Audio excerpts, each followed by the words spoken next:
Pada tahun berapa khalifah kaum muslimin yang terakhir itu menaungi kehidupan kaum muslimin, yaitu adalah khilafah Utsmaniyah 1924. Jadi sesungguhnya khilafah yang terakhir itu di mana? Di Turki.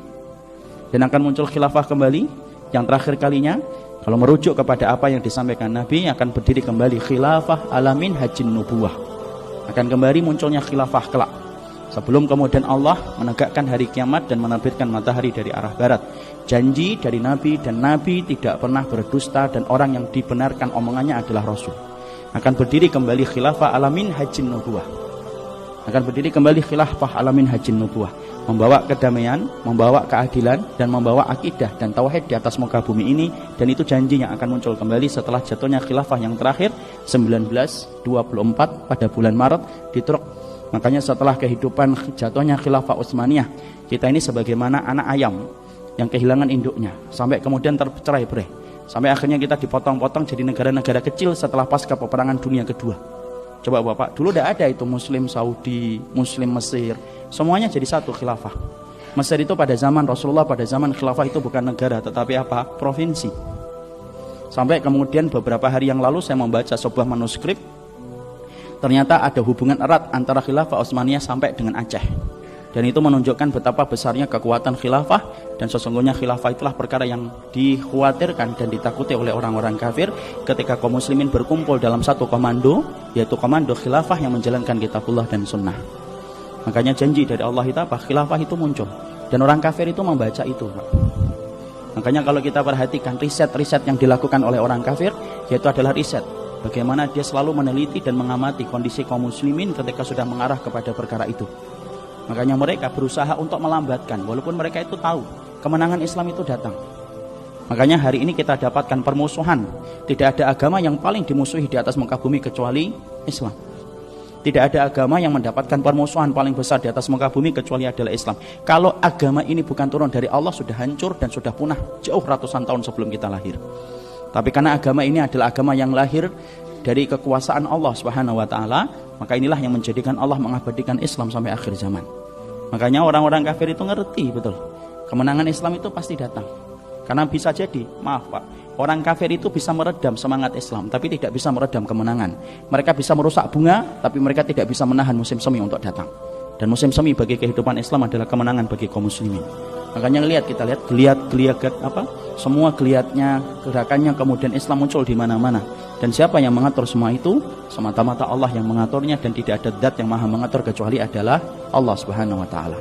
Makanya pertanyaan kita untuk saya dan kepada antum, kalau Islam nanti menang, maka itu pasti akan datang. Saya dan tidak ada saya, ada antum dan tidak ada antum. Pertanyaannya cuma satu, kalau Islam nanti menang, sudah apa yang kita berikan untuk Islam?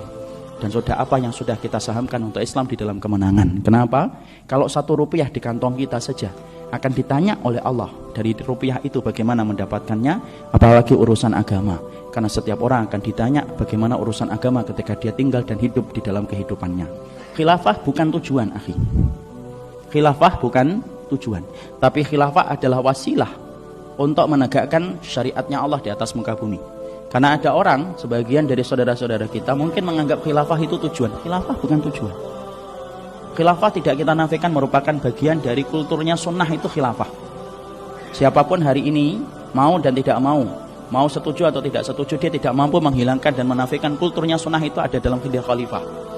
Tapi kemudian khilafah itu dalam Islam bukan tujuan, tetapi adalah sarana untuk membumikan syariat Allah di atas muka bumi ini. Makanya inilah yang menjadikan kita terus kemudian kita berdakwah, terus kita menyampaikan kalimat-kalimat syar'i kepada umat, supaya akhirnya umat memahami kebutuhan mereka kepada syariat lebih besar daripada kebutuhan mereka kepada profesi pekerjaan mereka. Dan itu yang akan menjadi tanda kemenangan umat di akhir zaman insyaallah. Karena sesungguhnya khilafah itu siapa yang memegangnya? Orang Quraisy. Makanya nanti kita melihat Imam Mahdi itu keturunan Quraisy atau tidak Quraisy? Keturunan Quraisy. Karena memang Allah melebihkan kaum Quraisy di antara kita. Makanya orang yang menjadi khalifah dan sebagaimana Imam Mahdi yang akan muncul di akhir zaman itu Quraisy. Makanya kalau ada orang Quraisy ngaku-ngaku, kalau ada orang yang ngaku-ngaku menjadi Imam Mahdi tapi orangnya orang Brebes, nah itu pastikan itu pasti palsu. Atau orang Kudus sekalian. Maka kemudian karena orang Quraisy itu adalah merupakan yang kelak akan menjadi khalifah. Dan khilafah ala minhajin nubuwah yang terakhir pun adalah datang dari Quraisy. Karena apa? Khalifah itu diantara syaratnya adalah mereka bermarga kepada marganya Quraisy, dan itu ketetapan sunnah yang tidak diganggu gugat.